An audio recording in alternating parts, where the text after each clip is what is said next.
Jangan lupa like, comment, and subscribe dulu ya Cinta. Terima kasih. Beberapa menit kemudian, kakek Azhar sudah datang dan dokter pun juga datang. "Dok, kok kaki saya tidak bisa digerakkan?" tanya Ken yang sedikit khawatir.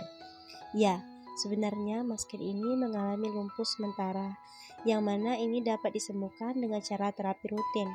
Mas Ken terus saja melakukan terapi, nanti secepatnya kaki Mas Ken ini akan pulih kembali," jelas dokter.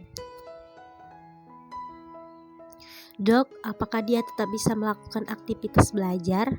Karena kebetulan cucu menantu saya ini masih kuliah dan tetap harus belajar," jelas kakeknya. "Idi, cucu menantu," kesal Kayla dalam hatinya.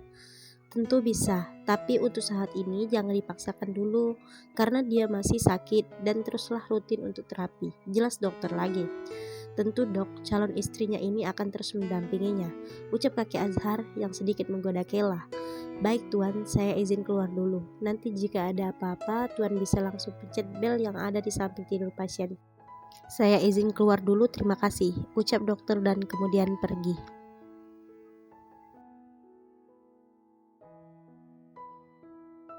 "Karena Kayla curang sudah merusak motormu dan juga sudah berniat mencelakaimu.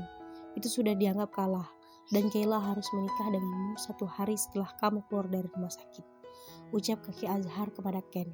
"Gak, Kayla gak mau," kesal Kayla. "Jika Kayla tidak mau, kita tidak bisa melanjutkan pernikahan ini, Kek," tambah Ken.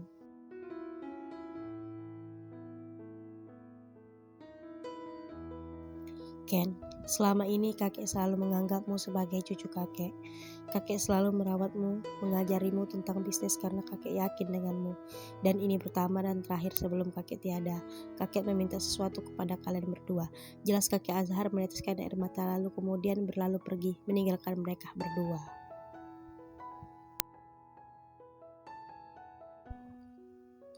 "Sekarang hanya ada mereka berdua. Mari kita menikah. Setelah itu, kita bercerai," ucap Kayla yang mengagetkan Ken. "Apa? Tidak, menikah itu bukan mainan. Dan bukankah keluargamu melarang keras perceraian?" ucap Ken tidak terima.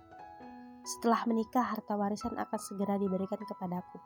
Aku cerai ataupun tidak, ingin menikah berapa kali pun itu urusanku," ucap Kayla. Jujur saja, Ken sangat ingin menikah dengan Kayla, bukan karena hartanya, tapi karena memang hatinya benar-benar sudah sangat dalam mencintai Kayla, dan dia tak ingin membuat perjanjian perceraian itu, karena baginya menikah itu adalah suatu hal yang sakral. "Saya tidak akan menjalankan pernikahan yang perceraiannya saja sudah ditentukan," tegas Ken. "Ya sudah, biarkan kakek kecewa padamu, itu saja susah," tambah Kayla yang kemudian pergi. Pikiran Ken kini dipenuhi rasa bimbang. Dia memang benar mencintai Kayla, dan dia juga tidak bisa membuat kakek kecewa, karena baginya hanya kakek Azharlah yang sangat sayang padanya. Dan di lain hal, dia juga tak ingin menjalankan pernikahan yang bahkan sudah ditentukan tanggal perceraiannya. Keesokan harinya, "Nyonya, kakek Nyonya," teriak seseorang pembantu yang mengetuk pintu kamar Kayla.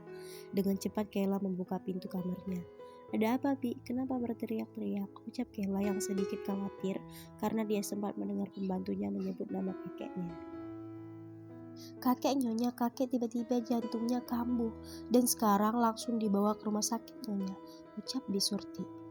"Ya udah, Kayla mau ke rumah sakit dulu," ucap Kayla.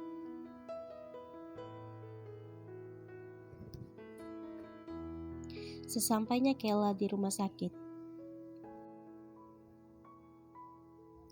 "Bagaimana dok keadaan kakek saya?"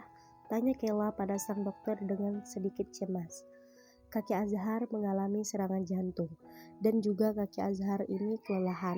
Sebaiknya kakek Azhar lebih baik beristirahat dari pekerjaannya, karena mengingat umur kakek Azhar sudah cukup tua dan sangat rentan mengalami kelelahan, apalagi kakek Azhar ini punya riwayat penyakit jantung," jelas dokter. "Baiklah, saya permisi dulu," tambah dokter lagi. Tak lama kemudian Ken datang bersama suster yang mendorong kursi roda Ken. "Ya, karena sekarang kaki Ken lumpuh."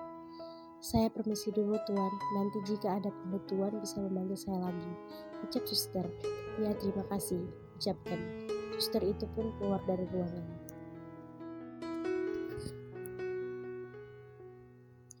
Kei, bagaimana keadaan kakek? Tanya Ken yang sedikit khawatir. Semua ini gara-gara kamu. Kakek seperti ini karena kamu. Kamu benar-benar sudah membuat kakek sakit. Kesal Kela dan kemudian pergi. Keesokan harinya. Sekarang kakek Azhar sudah terbangun. Gimana kek, apakah sekarang sudah enakan? Tanya Kela.